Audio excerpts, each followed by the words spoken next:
Well, billionaire activist George Soros is doing it again, trying to reshape America's justice system in the way that he sees it. It's creating a nightmare for the rest of us. He's spending tens of millions of dollars pumping up far-left campaigns, soft-on-crime prosecutors, and the like. St. Louis Circuit Attorney, which is like a prosecutor, a DA, Kim Gardner is one of them. Missouri's Attorney General making it official. He wants her fired. Forbes ranks St. Louis as America's most dangerous city in 2022 and so far in 2023, and we're only in February. The ranking is based on crime, cost per capita. St. Charles has an executive in the county there who says Gardner is not an isolated example. This is your typical situation where a progressive Democrat in a liberal city has taken over and pretty much declared war on the police. And that has had profound effect on a lot of families. Police are afraid to do their job. They're afraid that the prosecutor would go ahead and prosecute them instead of the bad guys. The Attorney General is blaming Gardner's lax prosecution for a horrific incident last week. A repeat violent offender was out on bond. He plowed his car into this beautiful young girl, 17-year-old high school volleyball star from Tennessee. She was visiting the city with her family to play in a tournament. She lost both her legs. Senior national correspondent William LaJeunesse has more on that part of our coverage. William. Well, here, studies tell us two things. One, criminals commit less crime when longer that they're in jail. And secondly, deterrence isn't so much about the severity of punishment, but the likelihood of getting caught, those consequences. Still, Soros says he'll continue skirting campaign finance laws to elect soft-on-crime prosecutors.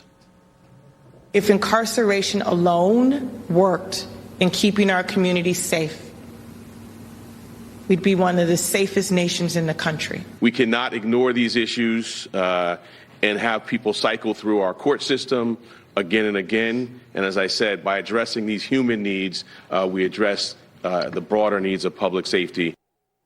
So Soros has spent about $40 million to put 75 liberal prosecutors in office, including those you see here, most of whom support zero bail to keep the jails empty, dropping misdemeanor gang and gun charges, reducing parole, pleading down felonies to misdemeanors, less jail, more probation, and no juvenile, even violent offenders, be tried as adults. We need to get back to common sense. We need to have prosecutors who understand what the law is and follow the law, but they also use reasonable discretion, and they treat each case on its own merits versus having this cookie-cutter philosophy of treating everybody the same. Now, not everyone agrees, yet there is no conclusive evidence that so-called reform policies correlate to safer streets and less crime. What discourages people from committing crime in any given society is the perception that they are likely to get caught. So deterrence theorists say it's not about increasing the severity of punishment, it's about increasing the likelihood of getting caught. So in some communities, voters don't just blame the DAs, they're blaming Soros himself, Harris, since it's almost solely his money bankrolling these prosecutors. So dark money is bad, except when it is his. Back to you. William, thank you very much. We were kind of talking at the end of your reporting because Jason Rantz and I are so curious about George Soros now. Perhaps he needs to live in some of these communities that he's trying to redesign with all his money. Just, personal experience might help him focus. Speaking of focus, thank you, William. In focus, Jason Rantz, the Seattle KTTH radio host. I'm not kidding about that. I mean, this is now, as you heard William just reporting, it's solely his dollars pushing through those 75 liberal prosecutors. He's changing things. He is, and he's effective because this is a very easy way when you have as much money as he does to impact change on the ground. You want to fundamentally change the system that he believes is broken, is systemically racist, whatever it is. You go to the person who has a lot of power and little oversight. And when we're talking about DAs and prosecutors across the country, it's usually that one person who's got so much discretion on what to change. If you don't want to enforce some laws, okay, then you're not going to charge.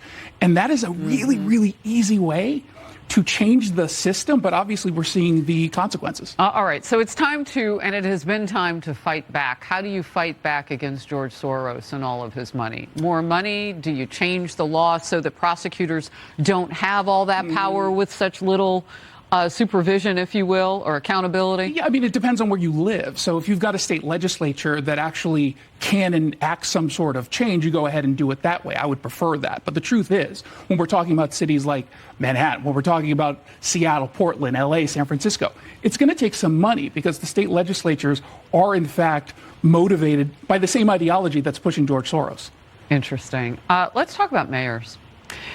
So organizers now pushing to recall New Orleans Democrat Mayor LaToya Cantrell now say they have collected enough signatures to kick her out. The city has seen a surge in crime, I mean, monumentally. Cantrell is accused of misusing taxpayer money on top of everything else. Critics recently went after her after she was caught flipping the bird at some parade goers during Mardi Gras. She was mad at them because they were telling her what they think. During Mardi Gras, the mayor's comms director said the gesture was intended to be playful. I mean, yeah, that's classy. Now, remember, just a couple weeks ago, she was begging for money, federal, anybody, any kind of help, because Mardi Gras was going to be off the hook because she had defunded the police. Now, she didn't exactly say defunded the police, but she needed more police, and we all know that she did. Very clearly. I mean, the New Orleans Police Department, like so many others, have been ravaged by the BLM movement and everything that came after it, where cops just don't want to work for people who don't appreciate them, who handcuff them, pardon the pun, to prevent them from actually doing their jobs, which makes their jobs less safe. Or defund them, as Cantrell did. Or defund them, and we've clearly seen that. I mean, this is a mayor who, if you recall, it was last September, I believe, we had a kid, armed carjacking of 5 individual women. She shows up to the case to support him and the family, walks out when one of the victims was reading her impact statement. You can't do that as a leader in a city like New Orleans. Yeah. Apparently you can. Yeah. Because it took them, they lowered the threshold on how many signatures. Now it's got to go through the governor. It's got to get on the ballot, so on and so forth. The voters will have the last say. They will. If it goes that way. Absolutely. All right. You know, just one last thought, if you would. You and I were talking off camera before. This situation is so slow to get better. What can people do at this point with soft on crime policies, so on and so forth? We talk about this all the time, but voters don't. They're not coming out and speaking up. They're not getting organized. They're not meeting within their cities and their neighborhoods to actually push back, show up to meetings. They're hard because most people, we have jobs. You can't show up to a city council meeting on a Tuesday at 2 p.m. Well, yeah. It's very difficult. But that's part of why they hold them. Exactly. And so we have to play within that system. Then we have to make sure we're doing a better job of picking the right candidates who can actually win. Because oftentimes we've seen folks from an ideological standpoint so far to the right in a city that is never going to vote for that person, regardless of how bad the situation is on the ground. So we have to be a little bit more thoughtful in the people that we get behind. And have faith that things are going to change, too. Yeah. Lee Zeldin, I was on the air with him on Maria Bartiromo's show last week, and, you know, he got so many votes here in New York. He did. I mean, he came within sniffing distance of the Democrat governor, compared with how Republicans have done in the past. We have a Republican city attorney in Seattle.